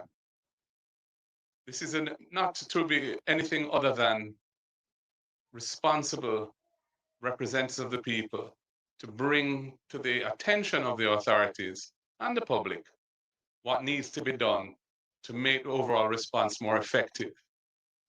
We know that there are hundreds of thousands of people whose lives have been turned upside down by this cataclysmic event. And the effects of that event are ongoing. We talk about phases and initial response morphing into recovery and other phases.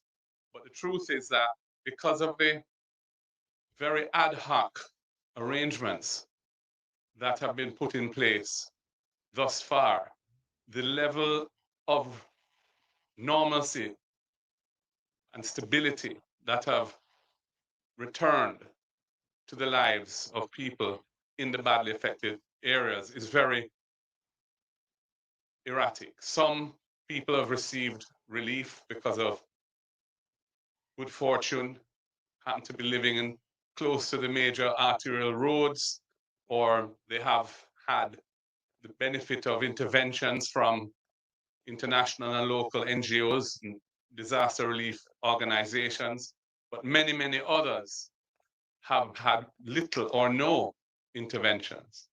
And so the situation is not an even one. And there are far too many people still who are suffering from the initial effects of this hurricane. The opposition, as I said at the first press conference, and I want to repeat it now, we must not seek to score political points as a competitor of the government. This is not the time for that. We've just gone through a general election barely 2 months ago. This is a time when Jamaica is facing a huge disaster, an economic disaster, a social disaster, a humanitarian disaster. And the role of the opposition at a time like this is to help the government to respond as effectively as possible, because we want Jamaica to get back on its feet. We represent people who need that to happen. So when you see us perhaps disagreeing with the government on a particular issue, it is not as a result of being cantankerous or being trivial or petty. We take issue with those things that we think are fundamental and that we should not allow to be implemented in the originally proposed way, because it will have a deleterious effect. It will have an effect on the governance of the country or on the response to the disaster, which is suboptimal and needs to be improved. And that is how we have been attempting to approach this. Equity, transparency, and accountability are vital in the response to a disaster. We have heard numerous reports that political representatives of the governing party are being used to distribute government relief, taxpayer funded or donor funded through the government relief in ways which they have no legal or political standing constitutionally to play that role. Elected representatives must be included in things that are happening in their constituency so that they have information, so that their information can be shared with those who are operating on the ground, and you can work together with all stakeholders, including those who are representing the other side of the political fence, to get the best possible solution in a difficult situation. That is not happening. I have been bringing these incidents, as I hear of them, I have been bringing them to the attention of the Prime Minister through WhatsApp. He has not responded to me at all since last week, the Saturday before last, 10 days ago. I have not heard from him in response to any of my messages. So when the Minister of Information says that we have been communicating constantly, that is simply untrue. There has been a total cessation of any communication, certainly coming in my direction from the Prime Minister. I note that there's a decision that has been taken to enact legislation to establish a new reconstruction agency, the acronym NARA, National Reconstruction and Resilience Authority, I believe, which will have wide powers to ensure that decisions can be taken very quickly when it comes to rebuilding, for example. I know that this is something that the private sector have been agitating for, and I see the need for it. But where you are circumventing normal procedures because the circumstances that we're in require that, it is all the more important that the thing be done in a transparent manner and that all critical stakeholders should be at the table when those decisions are being taken or being reviewed. The Prime Minister, in making that announcement, spoke of a broad-based governance structure for this new authority. I had called for something of that nature right after the hurricane. I wrote to him about it. However, I noticed that he, at his press conference when he announced it, he made no mention of the opposition being at the table. I don't know whether that omission was inadvertent or deliberate, but I can tell you that if we want Jamaica to get back on her feet as quickly as possible, if we want to avoid social dislocation, and if we want people to feel that the response is equitable, is well designed, and is without political bias, it is important that critical stakeholders be at the table. And the opposition, with 28 seats in the parliament and almost the same number of votes in the last election as the government, should be part of that process. We are willing to serve, but we are currently being excluded. All of the committees that have been established under the cabinet, including the private sector committees and so on, the opposition is not present on any of those committees. The one concern I have as well is in the way in which the post-Melissa response effort is being administered. Jamaica has a robust legal framework for responding to disasters. The National Emergency Response legislation called the Disaster Risk Management Act, which we passed in 2015 and which the government used extensively during the pandemic. Despite the Constitution having provisions for states of national disaster to be declared, and there's a constitutional framework for addressing it, the government preferred to use the disaster risk legislation to respond to the pandemic.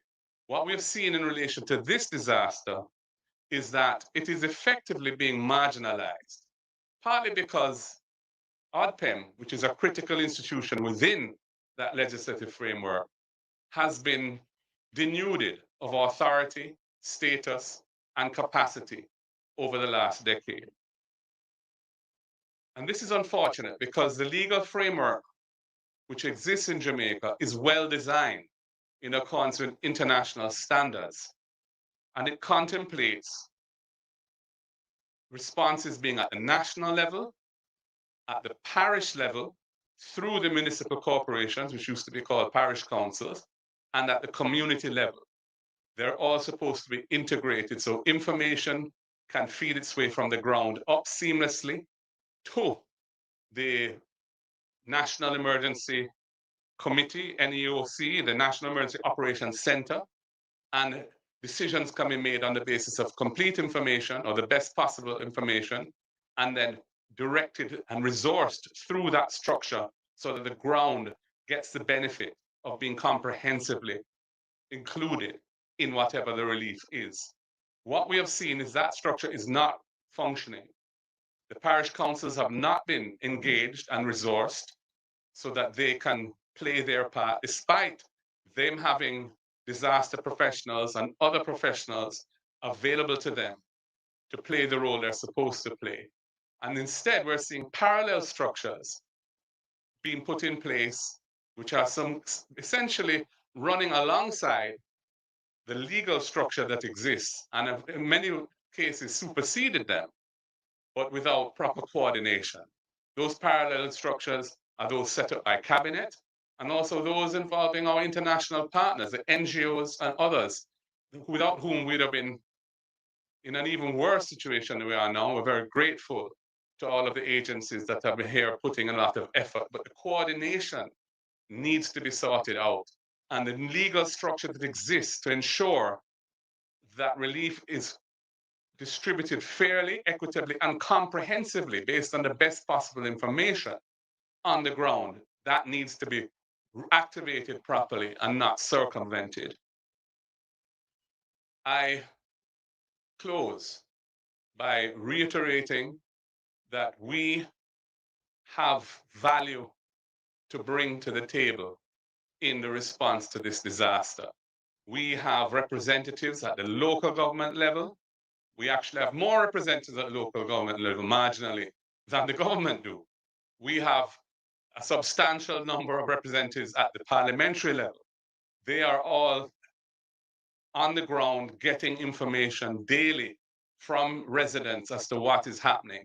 The political organizations of both parties go into every nook and cranny of the country, and therefore the organizations are well placed to get information to feed into the disaster response system. That is not being leveraged. That is an asset that the country has, and which the disaster legal framework contemplates being engaged, but is not being engaged and is being marginalized. And that is why we're having suboptimal results, where people are still a month after the disaster feeling abandoned by the government because they haven't seen anything happening to take them out of their plight. The housing situation, we've heard the announcement about the 5,000 container homes that will be brought in and distributed through the NHT. That is not likely to come into effect based on what the Prime Minister himself said until the second month of next year. In the interim, what is the solution for the people who have no shelter? the thousands of Jamaicans who are coming into the Christmas period, every time it rains and wet up. Their children, old people, pregnant mothers, persons with disabilities. What is going to happen to them? I said at the last press conference, in response to a question from the media, off the cuff, I was asked what did I think would be an appropriate figure to empower the constituencies with. I said 50 million. Certainly, a $50 million allocation would allow MPs to respond to the huge need in a more meaningful way. Instead, they've been put in this invidious situation where essentially they're asked to allocate to 100 people when the needs of their constituents are thousands of people. And that simply is just a recipe for a lot of frustration and bitterness. The government needs to wheel and come again with this and rapidly put in place a response on the ground to the shelter needs. It is an opportunity also to run some income on the ground where people have lost their jobs or their businesses have been closed and get the economy moving. We could have mobilized brigades of people who need income to help with the cleanup, which is now very sporadic and needs to be dealt with the public health risks that Dr. Dawson has spoken to again, and also with the shelter issues. Let us mobilize people on the ground, have some money flowing through those communities, get the economy back at the grassroots level so that people can have some hope and so that the needs of the people are being addressed in an efficient and quick way. We will play our part if we are allowed to do so, but we bemoan the misinformation being fed about the role we're playing. We are feeling very excluded from all decision making, and the way in which the system of relief is operating on the ground is not in accordance with established norms, and is also resulting in suboptimal distribution of relief because the relief is not being done on the basis of proper information as to the needs. So that is why we will be having regular press conferences going forward, because we're now at a time when the country needs to change gear in a forward direction, and we feel that the government needs to be guided by persons who are feeling it on the ground, the neglect and so on. And it's our role, I think, to do that. The Parliament doesn't lend itself, as currently managed, to having that kind of open dialogue, that opportunity to share what we have to say. So we will have to do it in this manner and other manners. So I thank the media for having given us this time, and we look forward to partnering with you as we play our part in getting Jamaica back on her feet. God bless Jamaica, land we love. One Jamaica, unity is a must. Let us pull together and rebuild our country. Thank you. Thank you, Leader, and thank you again to all our speakers who presented. We'll provide the opportunity for members of the media to raise questions. So please identify yourself and the individual to whom you are putting the question.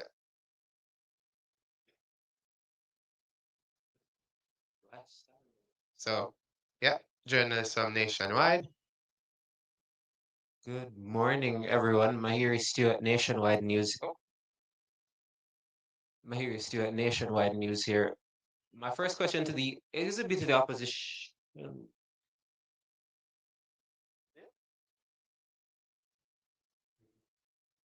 Question to the opposition leader in terms of the allocations that are being given to the members of parliament in order for them to rebuild.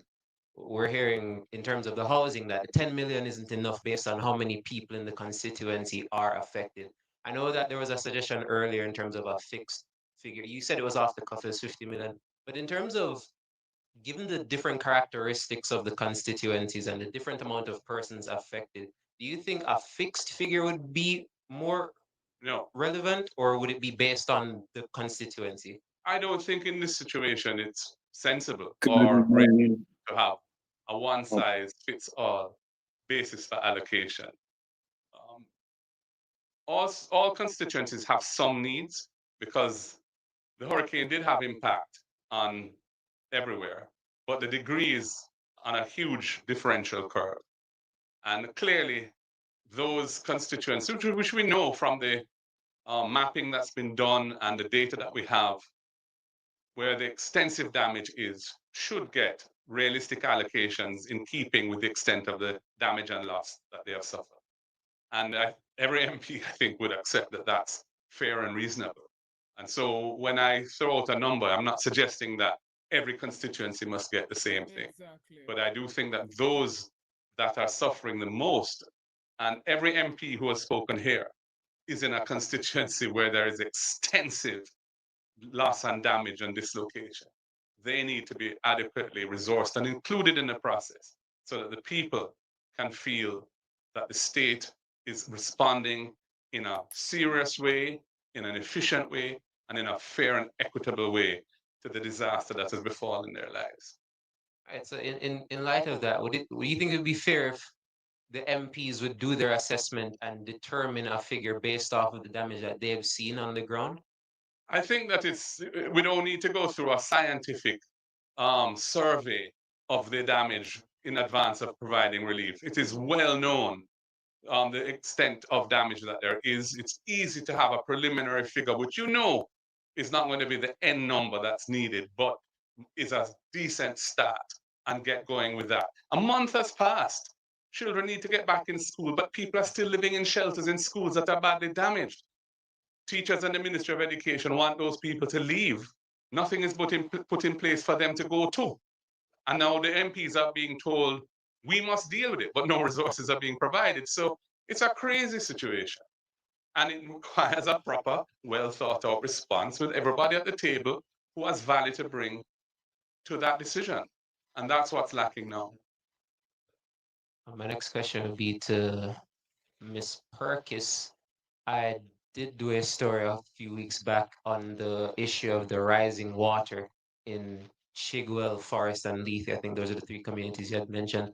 In terms of since then, what can you say about the level of water that's in those communities, and how are the constituents that live there? How are they doing right now? All right, firstly, let me clarify that Lethe was not one of those areas marooned by water.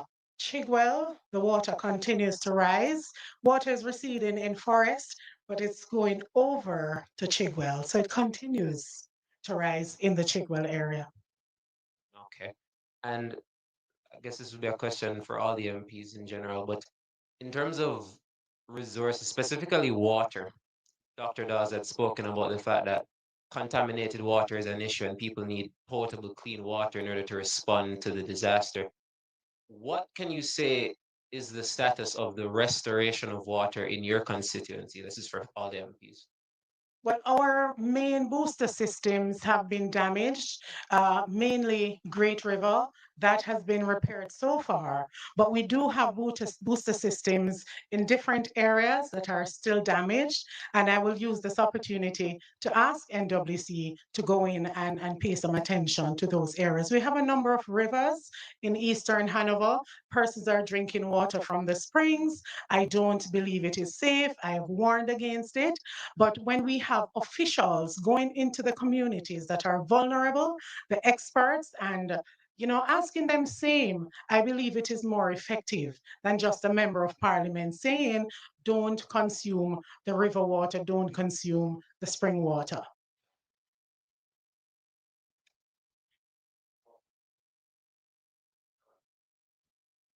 I just want to add to what Member Perkis said a while ago in terms of water. Yes. In the majority of these constituencies that are affected by Hurricane Melissa, the system is served by the Jamaica Public Service Company, JPS. And the majority of those systems are still out as we speak. The government speak to deploying generators across the country in these areas. There's still a lot of areas that are without these generators as we speak. So in terms of the water infrastructure, because out of the 227 systems we have across the country, they're all independent. There's no linkages. So therefore, the majority of these stations act independently, operate independently. So there's no synergy between, as we speak now, I know that the JPS is trying to repair a lot of these stations along with hospitals and fire station and other entities. But as far as water goes, because of the electricity from the JPS, a lot of these areas are still, a lot of these plants across the country, across the different constituencies are still out as we speak. So individuals have to be going to rivers, streams, which the water is unsafe as we speak. And has water been trucked in terms of the places Well, that the don't have running government water? provided $2 million to each MP to truck water, but here again, I want to add and say that an average cost for a truckload of water is anywhere between 40,000 and 60,000. So if you look at it, that can only do basically in a constituency, you can basically truck anywhere between 30 and 40 loads of water, and that's what you're supposed to be trucking daily. So the $2 million roughly is a drop in the bucket as we speak. Could also just add that in some of the badly hit areas, the containers that people use to store water have been badly damaged. Black tanks have been destroyed and so on. So even when you are trucking water, it's a problem as to what you do with it. And that needs to be considered in responding to the water crisis. I just want to add that the Logwood treatment plant suffered damage shortly after Melissa. Power has been restored. The generator there was damaged. I want to urge the government to ensure that this process to procure the generator starts immediately, despite JPS has restored power to the plant. This plant feeds majority of Hanover and parts of Westmoreland. And so it is important that there is a generator there. I know generator was rented during the time until power was restored only recently. But as you know, there are times when the JPS will go down. And as such, it is important that we start the process of procuring a generator for that plant. Thank you. Do we have any other question online? All right, thank you so much. I want to special thank Online. have a question online. Online. Yes, I'm online. This is Colin Bell, Portland Spice TV. I have about 3 questions. Okay. Dr. Dawes, you spoke about all these possible breakout and the possibility of we paying for them in lives if we don't do the things that we are supposed to do. Could you elaborate a little bit more on some of the things that we can do to prevent any more breakout, especially cholera? Also, we want to find out from Dr. Campbell. We saw you put in a water station somewhere in your constituency. The question is, how many of these water stations have been placed in the communities that water is unsafe to use? And is there a plan to make sure that some of these water stations are placed in other community? All right. I'll leave it there. Thanks. Okay. So let's look at what we're faced with on the ground right now. Leptospirosis. This commonly is simply attributed to rats, but it can affect dogs, cattle, cows and goats. And but what happens in many instances is that the rats get into the houses.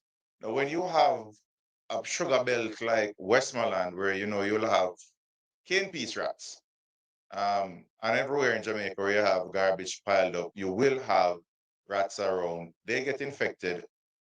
Humans are no longer in houses that are protected from the elements. They're mingling with these vectors.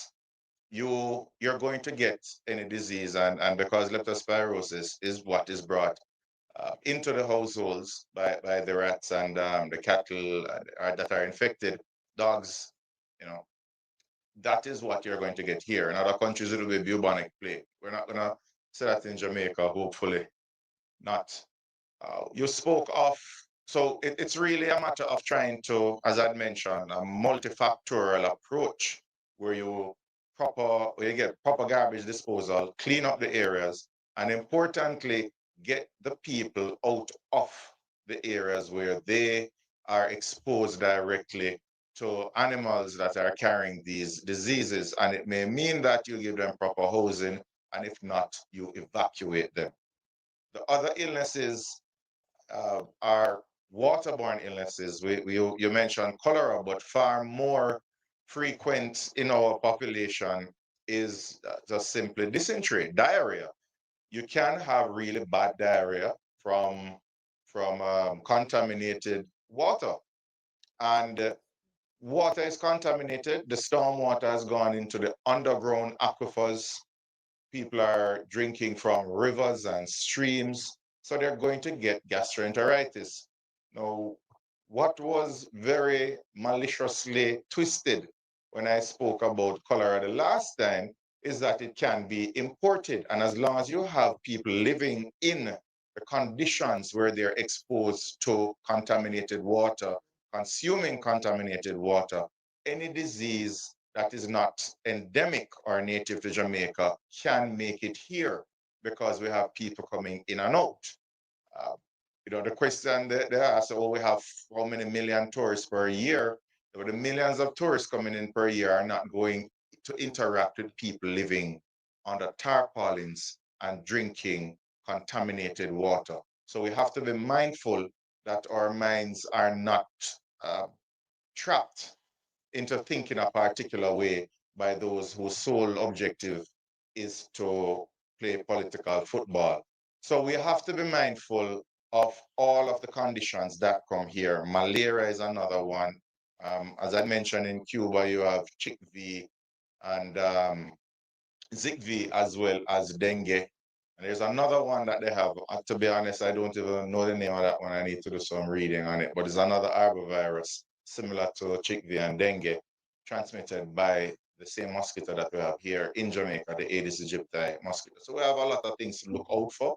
And it is really the basic principles of public health: primary prevention, early detection through testing, mass testing, and treatment in the early stages when you have a better outcome, that we have to really focus on right now.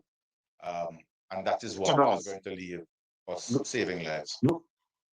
Dr. Das, before you go, do you think it would assist if the government, you used the word a while ago, evacuate people who are our most vulnerable, the elderly, young babies, mothers with young babies who are living in these conditions?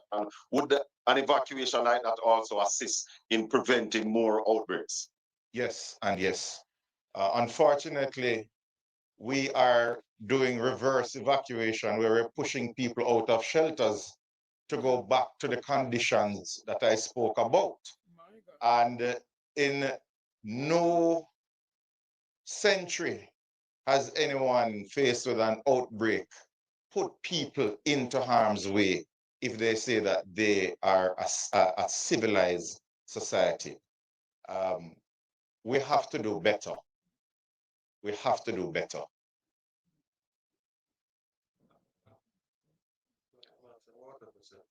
Quickly. Yes, we have, through a private company, we're able to get some water tanks, and we set up a system in White House, one in Darliston, and we've currently procured some more tanks through the ministry, speaking to Minister Samuda. So we can set up a system at Cottage, one at the Surrey factory in Betheltown, and one in an area called Audir in the White House division. The connections to the tanks were set up by UNICEF, and they take the water from these rivers or streams. They treat the water to make it potable. They have also set up a system at Belmont, one in Gordon, and one at the car park in Darliston. So the aim is trying to see how we can divide up the constituency and put them in critical areas, so at least people have access to potable water. It's something that you will recommend to the government. And just one final question for me. The opposition leader early in the piece spoke of a task force, a broad-based task force to oversee the operation, the recovery. Would the opposition look at your members of parliament putting together that committee in their constituency and to say to even donors and private sectors outside, when you are coming into this area, here is a structure. Thank you. Yeah, the structures exist. You know, the MPs are there, the councils are there, the parish council, municipal corporation is there to support the councillors' work. There's a disaster representative on each municipal corporation, and there are also engineers and other assets that are available. It's supposed to be mobilized and supported so that they can be the ones that are the conduits that then work with the community leaders in the communities and ensure you have broad coverage, you have complete information, or as close to it as possible. And the disaster response can be efficient and effective and equitable, transparent and accountable. That's what we're really saying should be done. We've departed from that system. We have no other system in place. And we're relying entirely on the goodwill of our international partners. And that's helped us through the last 4 weeks. But this is going to be a long haul. Jamaica has to get its act together and organize this thing properly.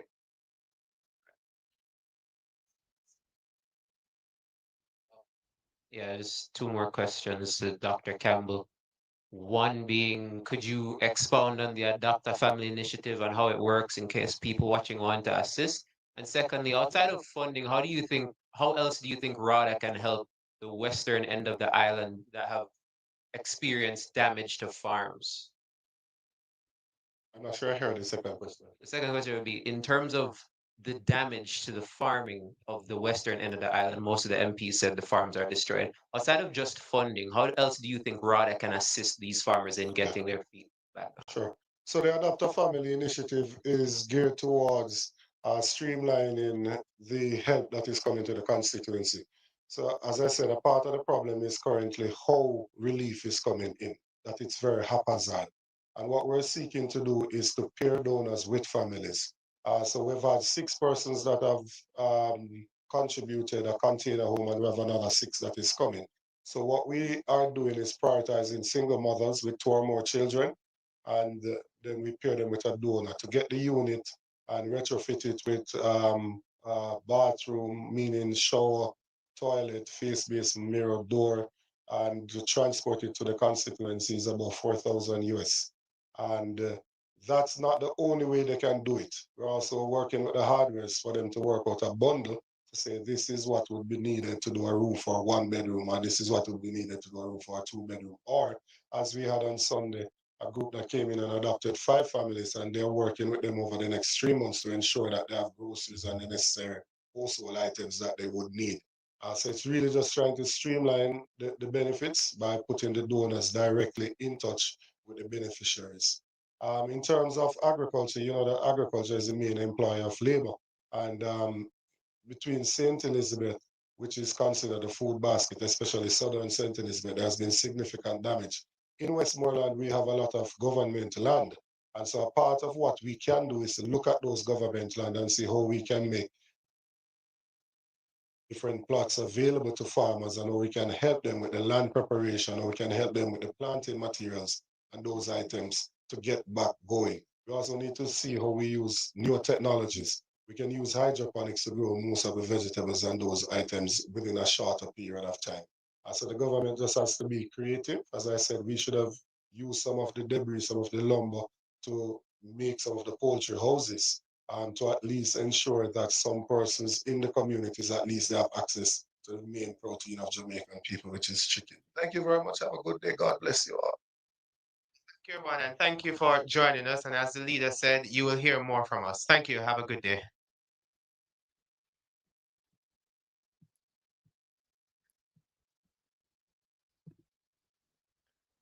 Wow, what a press conference.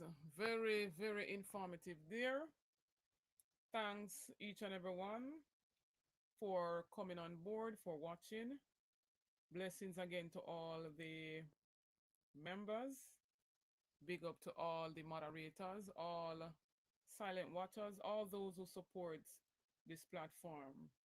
For those who have been asking about the Adopt a Family, there you have it there. You can adopt a family, you can assist them with housing, You can assist them with food, medication, whatever the need may be for that family. You can feel free to do so. And they have also a lot of persons who their roof have been damaged. I outlined in previous lives of Sistrin, Miss P, who lost their entire roof. A whole heap of other persons who supports this platform lost their roof from this hurricane. And so for those who would like to assist those in, fixing back their roofs, putting on back their roofs, can feel free to do so. I was, mostly vouching for Miss P because, we come to know Miss P by her supporting a lot of platforms. And she has, come on board, supported ABR News TV just the same. And so that's why I wanted to, collect donations on behalf of her and to send it directly to her. So anybody at all who wants to assist Miss P in putting on back her roof can feel free to do so by sending the donation to my Zelle, which is my email address. It's pinned at the top of the chat. Feel free to do so.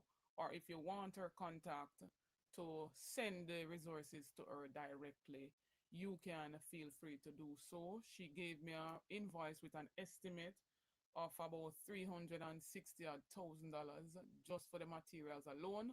That does not include workmen. So anybody at all, if you want to adopt somebody to help fix their roof, adopt a family, feel free to do so. Stay tuned for more videos. Stay tuned for more updates. It's what? After 12 now, I've not eaten anything. Come like a fasting, me dip on a beer water, me a drink. So I have to go and get something to eat and then I have to run on the road. So stay tuned. Love you. Big up to everybody. Much respect. One ABR News TV, one Bell, one ABR News members, moderators, entire supporters. Big up on yourself.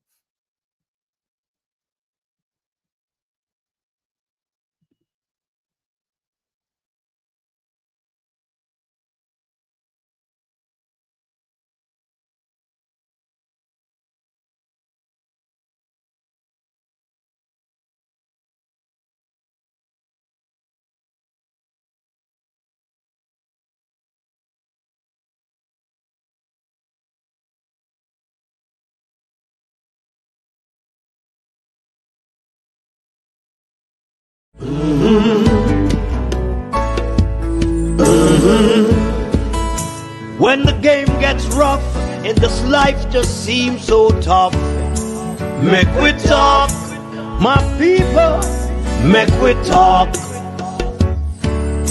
When this town becomes an ugly place, don't let it erase the smile from your face. Make we talk, people, make we talk. Conversation is the key, a guiding light for you and me.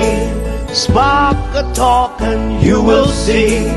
Conflict solver A to Z. World leaders master the art of self-defense just by talk. So people, make we talk. Hey, we're living in a world that on ourselves we must depend. Make we talk.